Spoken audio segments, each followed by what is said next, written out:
여러분의 구독은 영상을 제작하는 데 큰 힘이 됩니다. 영상을 보시기 전에 구독과 좋아요 꼭 부탁드리겠습니다. 아울러 회원이 되시기를 원하시는 분들은 유튜브 채널 홈피 구독 옆에 있는 가입 버튼을 눌러주시기 바랍니다.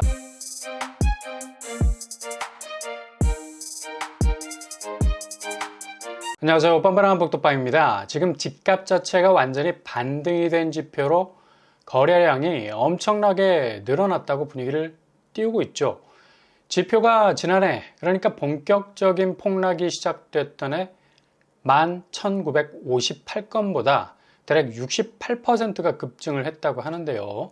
거래량이 7월 한 달도 아니고 1월에서 7월까지 퉁쳐서 나온 건수가 2136건이라는 얘기입니다. 이 수치도 조금은 뭔가 억지스러운 모습도 보이고요. 하여간 그렇다고 치면 작년 대비 68% 증가한 것은 맞는데, 이게 부동산이라는 게 월별 거래가 중요하거든요. 들여다보면 기준이 계속 최저점이었던 작년 대비 비교가 되고 있어요. 월 평균 거래량이 996건에 불과했는데 7월까지 2876건이라는 데이터를 내놓고 있습니다. 그러나 이 거래량은 좀 전에 말씀드린 것처럼 작년 폭락 시기에 완전히 거래가 쫑이 나버렸던 겨울왕국 시기의 거래량과 비교를 한 것이고요. 이렇게 비교 기준치 자체가 워낙에 약한 기준점이 될 수밖에 없기 때문에 지금 나오는 거래량은 미미하다고 볼 수 있죠.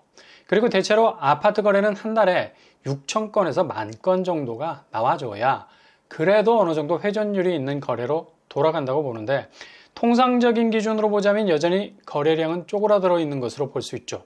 실제 아파트 거래량을 들여다보면 서울 쪽은 7월에 3,200건 정도가 되고요. 8월은 아직 통계가 완전히 나오지는 않았습니다. 지금까지 500건 정도가 넘어가는데 아마 7월 수치보다 약간 상회하거나 아니면 더 떨어질 수 있는 가능성이 있겠습니다. 그리고 인천 쪽도 살아난다고 하는데 7월 거래가 6월 거래보다 떨어져 있는 2,071건에 지나지 않았죠.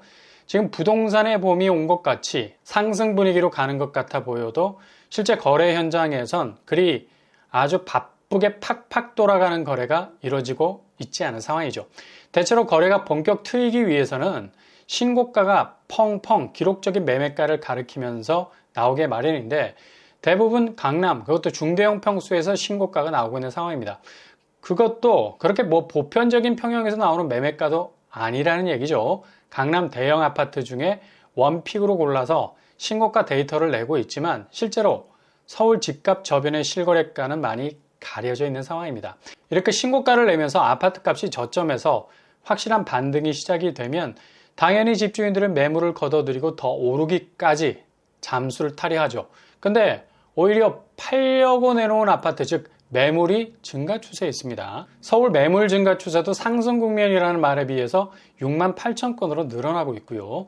인천이 다시 살아난다 하지만 역시 여기도 팔려고 내놓는 사람이 많아요.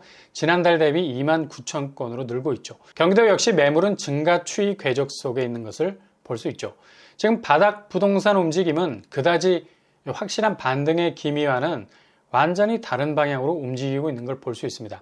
이런 저변의 움직임은 더욱 가속화될 것 같은 게, 지금 부동산 쪽 양적 완화, 그러니까 대출을 통해서 돈이 풀리기 시작을 했는데 금리 부분에서 브레이크가 다시 걸릴 가능성이 높죠. 코픽스가 내려서 시중 주담대 금리가 내려간다 하지만 이게 지금 0.01% 하락을 했습니다. 지금 뭐 장난하는 겁니까?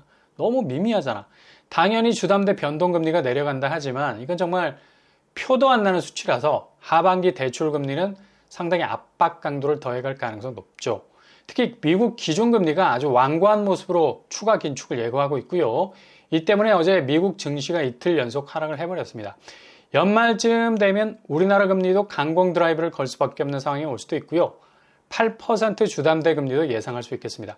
3% 금리는 거의 전설이 되지 않을까 생각해 볼 수 있겠죠. 그러니 저변의 집값 분위기가 반등을 찍기에는 지금 밑에 받치고 있는 디딤돌이 모래 수준이죠. 언제 무너질지 모르는 상황입니다. 그리고 중국 부동산 디폴트 위기, 중국 경제가 침체 국면인데 51조 급전을 투입을 했어도 해결 기미가 보이지 않는다고 하죠. 중국 부동산이 부실이 커지면 그대로 중국 경제는 나락으로 가게 되고요. 위안화 약세는 지속되고 결국 국내 환율에 비상에 걸리게 되죠. 달러 대비 중국 돈도 떨어지고 한국 돈도 덩달아 떨어지고 자국 화폐 가치가 나락으로 가는데 어떻게 경제 전반의 회복이 가속화될 수 있겠습니까? 지금 환율이 1,400원까지 갈 태세인데 이거 잡으려고 보유한 달러 녹이고 있잖아. 외환 보유고도 자연스럽게 줄어들 수밖에 없어요. 결국 자국의 통화가 경쟁력을 잃게 되면 자국 경제 체질도 급격하게 악화될 수밖에 없는 겁니다. 지금 우리나라 경제 성장률 전망치도 1, 2% 왔다 갔다 하는 수준인데 지금 내수 시장 자체가 굉장히 위축되어 있다는 건 번화가라고 불리는 곳에 가보면 뭔가 쎄한 느낌이 들 정도로 한산하다는 분위기가 연출이 되죠. 이런 상황에도 여전히 우리나라 부동산 대출은 지금 활짝 그 문을 열어놓고 있습니다. 심지어 50년 주담대까지 내놓고 단기간 안에 1조 2천억 정도가 불티나게 팔려나갔죠. 인터넷 은행도 최장 주담대 상품을 찍어내고 있고요. 그러나 결국 이렇게 만기가 늘어난다는 건 부채 자체를 오래 들고 있을 수밖에 없어서 부실의 위험은 더 커질 수가 있죠. 근데 여전히 이런 저변의 위험 신호를 잘 드러내고 있지 않은 상황입니다. 오히려 역으로 봄날이 왔다는 기사들로 도배가 되고 있는데요. 실제로 오늘 거래 현장을 보면 얼마나 지금 집값 하락세가 피로도가 높은지를 알 수가 있어요.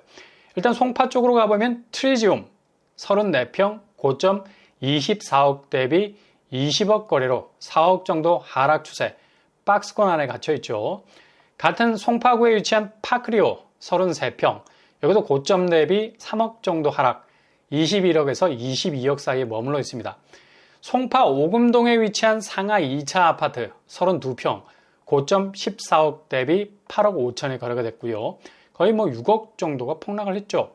11억 거래 선상에 있었는데 10억 이하로 내려왔습니다. 그리고 마포 쪽으로 가보면 염리 삼성 레미안 43평대 고점 18억 대비 14억 3천에 거래가 됐습니다. 중대형 평수 강세라 하지만 여기는 4억 하락세를 다 보이고 있네요. 강동구로 가보면 천호 삼성 여기도 10억 아래로 거래가 나왔습니다. 42평인데 최고가 12억 4천에서 9억 2천 선에 거래가 됐습니다. 확실히 강동구 구축들이 약세 현상을 보이고 있는 상황이죠. 그리고 노원구 지금 한창 살아나고 있다고 보도가 되는데 그럴까요? 하계 청솔 아파트 최저가 7억 4천에서 25평 4억 8천 선에 거래가 됐습니다. 역시 노원구도 약세 현상을 면치 못하고 있죠. 영끌들의 성지였는데 과연 영끌들이 상승세를 타고 정말 어두운 국면에서 벗어날 수 있을까요? 서울에서 4억대 거래를 찍었습니다. 그러면 이번에는 서울과 인접한 경기권 분당 쪽으로 가보면 백현동 알파리움 1차 최고가 24억에서 47평이 19억에 거래가 됐습니다. 거의 6억에 가까운 낙폭을 기록하고 있죠. 분당 쪽이 여전히 약세 현상 보이고 있네요. 그리고 같은 동네 성남시 중원구 분당 사람들 같은 동네라 하면 기분 나빠하죠. 근데 위치상 같은 동네입니다. 중앙 힐스테이트 1차 46평이 고점 13억 대비 8억 8천 선에 거래가 됐습니다. 여기도 약세장을 면치 못하고 있는 상황이네요. 비교적 신축인 이편한 세상 그랑매종 31평 고점 12억 7천 대비 8억 9천 선에 거래가 됐고요. 4억 정도 하락세를 보이고 있네요. 여전히 약세장입니다. 직전 대비 올라섰다 할 수 있으나 미미한 수준이라 말할 수 있고요. 미사 강변 신도시 어떨까요? 미사 강변 사랑으로 부용 고점 11억 대비 8억 박스권 안에 딱 갇혀 있습니다. 직전가에서도 밀리고 있는 걸 볼 수 있죠. 하남 쪽이 여전히 좀 불안한 모습을 보이고 있네요. 남양주 쪽 두산 알파하임 34평 고점 7억 대비 여기도 4억대 거래가 나왔습니다. 4억 8천 선입니다. 인덕원도 하락세에서 벗어난다는 보도가 있지만 실제 인덕원 대림 2차 33평 고점 10억 대비 6억 5천의 시세를 보이고 있습니다. 이렇게 대체로 서울 경기권 집값이 그리 녹록치 않은 상황인 걸 알 수 있습니다.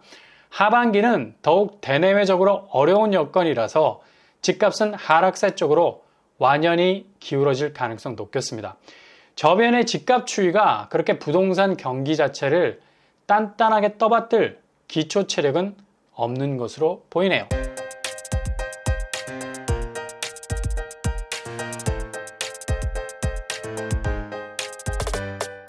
오늘의 부동산 캐리커처, 지금 부동산 액면으로 느껴지는 분위기는 반등세라 말하지만 실제로 가려지고 숨겨진 것들이 있습니다. 저변에 쫙 깔린 분위기는 그다지 긍정적인 전망을 내놓기에는 좀 역부족으로 보이네요. 아무튼 잘 체크하셔서 준비하실 수 있길 바랍니다. 여러분의 길이 꽃길만 되실 수 있길 바랍니다. 이상으로 뻔뻔한 복덕방을 마치겠습니다. 구독과 좋아요 부탁드립니다. 감사합니다.